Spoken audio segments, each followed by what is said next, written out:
আল্লাহর কসম করে আপনাদেরকে একটা কথা বলছি, আমি নির্বাচনের পরে জামায়াতের আমিরের সাথে কথা বলেছি, সেই কথার ভেতরে একদম উনি যা বলেছেন, আল্লাহর কসম করে বলছি, আগেই বলছি, উনি যা বলেছেন সেই কথাটাই আপনাদেরকে বলি।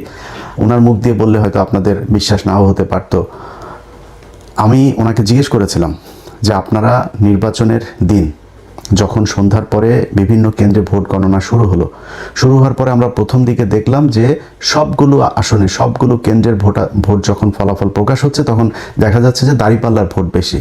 হঠাৎ করে বিভিন্ন জায়গায় ভোট গণনা বন্ধ হয়ে গেল। প্রথমে নির্বাচন কমিশনের যে ওয়েবসাইট সেখানে দেখাচ্ছিল একদম প্রথম পরপর 5টা দাঁড়িপাল্লার একটা ছিল ধানের শীষের।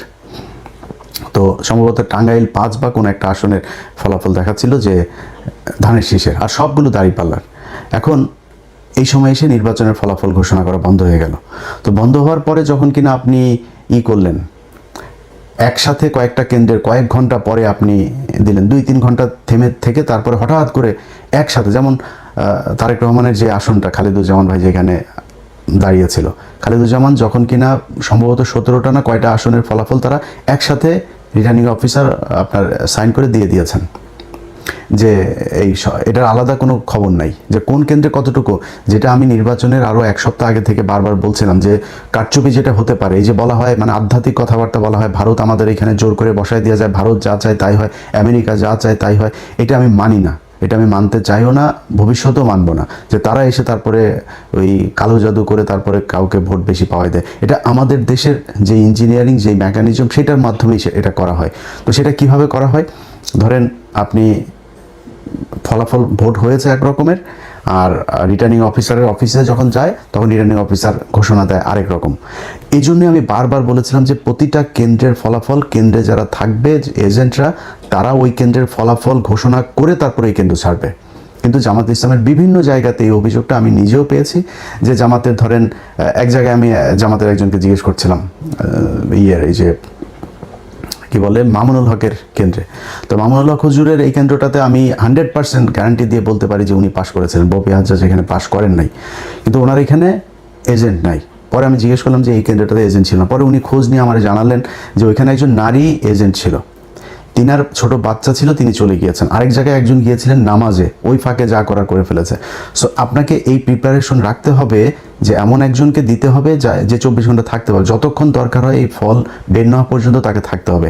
এরকম ঘটনা নিশ্চয়ই আরও অনেক জায়গাতেই ঘটেছে, এই ঘটনাগুলোকে যাতে ঘটানো না হয় সেটা ব্যবস্থা করতে হবে। তো আমি সাহেবকে জিজ্ঞেস করলাম যে আপনারা যখন ফলাফল দেখলেন যে কয়েক ঘন্টা বন্ধ রেখে এরপরে এই ফলাফল দেওয়া হলো, হঠাৎ করে 10টা 15টা 20টা কেন্দ্রের একসাথে ফলাফল দেওয়া হচ্ছে, এই 2-3 ঘন্টা যখন বন্ধ ছিল আপনাদের নিশ্চয়ই মনে আছে, চ্যানেল 24, 71 টিভি, সময় টিভি, তারপর আরও কয়েকটা টেলিভিশন আছে, এরা আপনার রেজাল্ট দেওয়া শুরু করলো কি যে সব জায়গায় বিএনপি, জামাতের যে আসনগুলো আমি নিজে ধরেন যেগুলোর খবর জানছিলাম, যেমন আমার বাসায় চুয়াডাঙ্গাতে, আমি চুয়াডাঙ্গার দুটোতেই রেজাল্ট পেয়েছি যে দুটো জিতে গিয়েছে, কুষ্টিয়াতে 3টা রেজাল্ট পেয়েছে জিতে গিয়েছে, নীলফামারীতে জিতেছে, সাতক্ষীরাতে জিতেছে, যশোরে খবর পেয়েছে, কিন্তু সেগুলো রেজাল্ট দেওয়া হচ্ছে না, সেগুলো বলছে না, সব বিএনপি এবং মানে আজগুবি রেজাল্ট দিয়ে দেওয়া হচ্ছে চ্যানেল 24, তারপরে এই সময় 71 এই টেলিভিশনগুলোতে।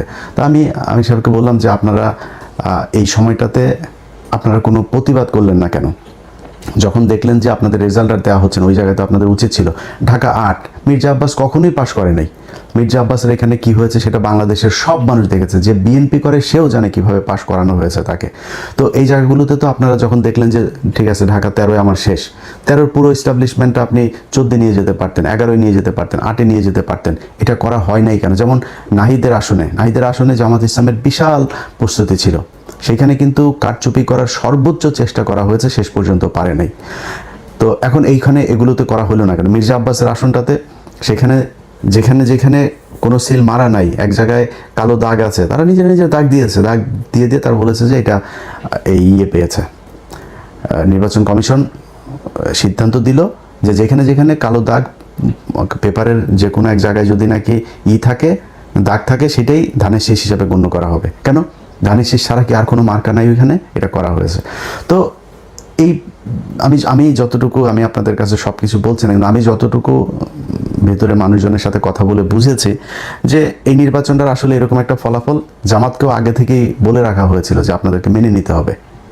পরিস্থিতি যদি আপনাদের ইয়েতে যায় এবং সেই ক্ষেত্রে যদি কোনো দেশে খারাপ একটা দিকে যায় তখন কিন্তু আপনারা সামলাতে পারবেন না, আমসালা সব সমানে যাবে। জামাত ইসলাম মেনে নিয়েছে, ঠিক আছে, আমরা তো মানে ভাই জামাত ইসলামের হারানোর কিছু নাই। জামাত ইসলাম আজকে বাংলাদেশের প্রধান বিরোধী দল, 32% ভোট পেয়েছে তারা, না 37% ভোট পেয়েছে তারা, বিএনপি পেয়েছে 52%। খুব বেশি পার্থক্য নাই তো এত কিছু করার পরেও। এই যে আমরা গত প্রায় 1.5 বছর, বিশেষ করে সব শেষ 6টা মাস ধরে আমরা বট বাহিনীর কথা শুনেছি। তো বট বাহিনী হলেই 32% সব কি বট নাকি? ভোট কি অনলাইনে হয়েছে, ফেসবুকে হয়েছে? ভোট তো সরাসরি হয়েছে। তাহলে এই যে 37% ভোটটা পেল জামাত ইসলাম, তাহলে এই ভোট কোত্থেকে আসলো? অতএব জামাত ইসলাম ভোট পেয়েছে এবং জামাত ইসলাম যেই ভোট পেয়েছে, যদি সব বিতর্কের বাইরে যে মনে করি যে নির্বাচনটা সুষ্ঠু হয়েছে, এই সুষ্ঠু নির্বাচন হয়ে থাকলেও জামাত ইসলামের জন্য বিশাল ব্যাপার। আজকে এই 2026 সালে এসে আমরা কথা বলছি, কারণ আমাকে যদি আপনি জিজ্ঞেস করেন যে ভাই বিএনপি জিতে গেল, জামাত হেরেছে, তাতে সমস্যা কি? জামাত কি সারা জীবন ক্ষমতায় থাকবে নাকি? আমি জামাতকে পছন্দ করি, জামাত সারা জীবন জামাত বিরোধী দলে যাবে, জামাত ক্ষমতায় আসবে, এটাই তো আমরা চেয়েছি। তাতে সমস্যাটা কোথায়? শেখ হাসিনা দেশে নাই, এইটার চাইতে সন্তুষ্টি আর কিছু নাই। এখনো মাঝে মধ্যে ঘুম থেকে ওঠার পরে মনে হয় যেন শেখ হাসিনা কি নাই, আসলে এটা সত্যি কল্পনার ভেতরে আসে।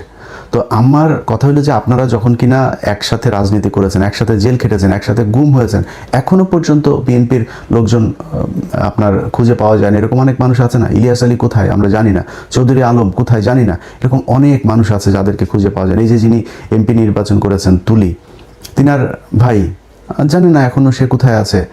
এই যে গুমগুলো হয়েছে, খুনগুলো হয়েছে, খিলগাঁয়ের জনি, তার বুকের মধ্যে 10টা না 12টা গুলি করা হয়েছে, মৃত্যুর পরেও তার বুকে গুলি করা হয়েছে। এগুলো কি ভাই অনেক দিন আগের কথা নাকি? মাত্র এই 2-3 বছর আগের মধ্যে এর মধ্যে সব কিছু ঘটেছে। আজকে আপনারা কোথায় থাকতেন? সেই জামাত ইসলাম আজকে প্রধান বিরোধী দল, কথা বলতে পারে, তার একটা কর্মীর উপরে কোনো নির্যাতন হলে সরাসরি যায় সে প্রতিবাদ করতে পারে, সে সেখানে যায় মানে প্রতিরোধ গড়ে তুলতে পারে। তো এটার চেয়ে বড় আর কি হইতে পারে? বিএনপি এখন ক্ষমতায়, ভাই স্বপ্ন দেখেছেন, এটা স্বপ্নেও কল্পনা করেছেন যে 2026 সালে তারেক রহমান প্রধানমন্ত্রী হবে? এখন কথা বলতে গেলে তো ভাই অনেক বড় বড় কথাবার্তা বলা যায়।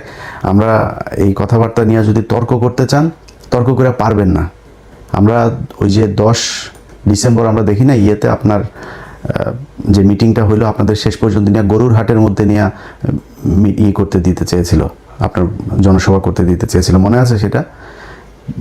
সারা দেশের মানুষ মানে একটা শ্বাসরুদ্ধকর পরিস্থিতির মধ্যে বসবাস করত। একটা ককটেল ফুটেছে, তাও অনেক দূরে, সেই কাকরাইল মোড়ে না কোথায়।